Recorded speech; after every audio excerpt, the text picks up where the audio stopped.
حضرت بہاؤالدین نقشبند بخاری علیہ رحمہ طریقت کی راہ میں آنے سے پہلے آپ سلطان خلیل کے مشیر ہوا کرتے تھے۔ ایک دفعہ ان کے پاس ایک شخص آیا جسے سزائے موت کا حکم دیا گیا، اور سلطان نے آپ کو کہا کہ اس کا سر تن سے جدا کر دیا جائے، لہذا آپ اسے لے کر مقتل میں تشریف لے گئے۔ جب آپ نے اس کی گردن پر تلوار چلائی تو آپ کی تلوار اس کی گردن کو کاٹ نہ سکی، اس کی گردن کو کچھ نقصان نہ ہوا، اور آپ کو ایسا محسوس ہوا کہ آپ کی تلوار اس کی گردن کی ایک طرف سے چلی ہے، دوسری طرف سے نکل گئی، جیسے گویا کہ پانی میں تلوار چلائی۔ آپ نے دوبارہ تلوار چلائی اور دوبارہ یہی معاملہ ہوا۔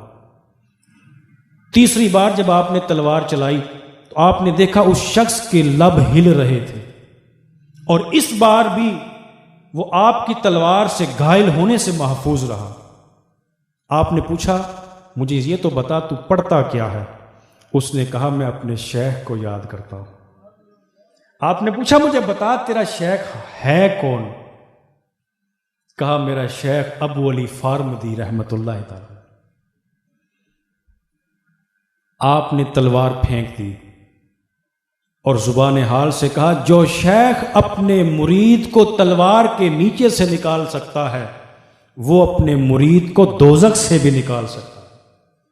اور آپ چند دن کے بعد حضرت ابو علی فارمدی رحمت اللہ تعالی علیہ کے دست حق پر بیعت ہوئے، اور آپ کا فیض ایسا جاری ہوا کہ آپ کے نام سے سلسلہ عالیہ نقش بندیہ کی بنیاد پر آپ کے نام سے لوگ نقش بندی کہلائے۔ اتنے ماناز بزرگ ہوئے، اتنے بڑے بزرگ ہوئے کہ توجہ کر کے اللہ تبارک و تعالیٰ کا نقش دل میں بنا دیا کرتے تھے۔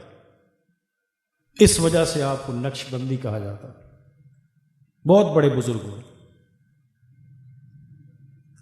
ایسے ہی حضرت مجدد الافسانی شیخ احمد سرہندی نورانی رحمت اللہ تعالی علیہ، آپ فرماتے ہیں کہ ایک دفعہ میں مراقبے میں بیٹھا تھا، اللہ کا ذکر کر رہا تھا، تو میں نے رب کی بارگاہ میں دعائیں کی۔ اللہ تبارک و تعالیٰ نے بہت عاجزی سے دعائیں کی۔ اللہ تبارک و تعالیٰ نے فرمایا، شیخ احمد سرہندی، ہم نے تمہیں بھی بخش دیا، اور قیامت تک تمہارے سلسلے میں جتنے لوگ داخل ہوں گے ہم نے سب کو بخش دیا۔ فرماتے ہیں کہ یہاں بات ختم نہیں ہوئی، بلکہ مجھے ان سب کے چہرے دکھائے گئے، اور آپ فرمایا کرتے، اگر کسی کو میری بات پر یقین نہ ہو تو میرے پاس آ جائے، قیامت تک جتنے بھی لوگ میرے سلسلے میں آئے سب کے چہرے دکھائے گئے، میں ان کی صورتیں بھی جانتا ہوں، ان کی سکونت کو بھی جانتا ہوں، ان کے نسب کو بھی جانتا ہوں، یہ سب مجھے بتایا گیا، میں لکھ کے دے سکتا ہوں۔ اللہ اکبر!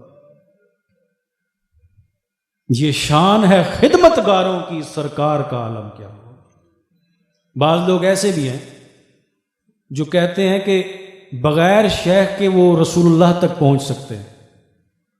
یاد رکھیں، جس طرح بغیر پیر و مرشد کے انسان رب تک نہیں پہنچ سکتا، ایسے ہی بغیر شیخ کامل کے جناب رسول اللہ صلی اللہ علیہ وآلہ وسلم تک نہیں پہنچ سکتا۔ ویسے ہر شخص کہتا ہے میں عاشق رسول ہوں، لیکن جو اللہ والوں کی صحبت میں آ کر بیٹھ گیا، حقیقت میں وہ عاشق رسول ہے، کیونکہ اس کے سینے میں سچا عملی عشق اتر جاتا ہے۔ حضرت پیر فضل علی شاہ قریشی علیہ رحمہ، ایک مرتبہ آپ کو بہت زیادہ الہام ہوا کرتا تھا، ایک مرتبہ آپ کو الہام ہوا، عربی کی عبارت ہے، اس عبارت کو پڑھ دیتا ہوں۔ آپ کو الہام ہوا، من یطیع الشیخ فقط اطاع الرسول ومن یطیع الرسول فقط اطاع اللہ۔ اس کا معنی یہ ہے کہ جس نے شیخ کامل کی اطاعت کی اس نے رسول اللہ کی فرما برداری کی، اور جس نے رسول اللہ کی فرما برداری کی اس نے اللہ کی تابعداری کی۔ معلوم ہوا کہ کامل عشق کاملین کے جوڑے سیدھے کرنے سے ہی ملتا ہے۔ مولانا عبد الرحمن جامی بہت بڑے عاشق ہوئے ہیں، یہ بھی نقش بندی خاندان کے بہت بڑے پیر ہیں، ان کے بیعت ہوئے۔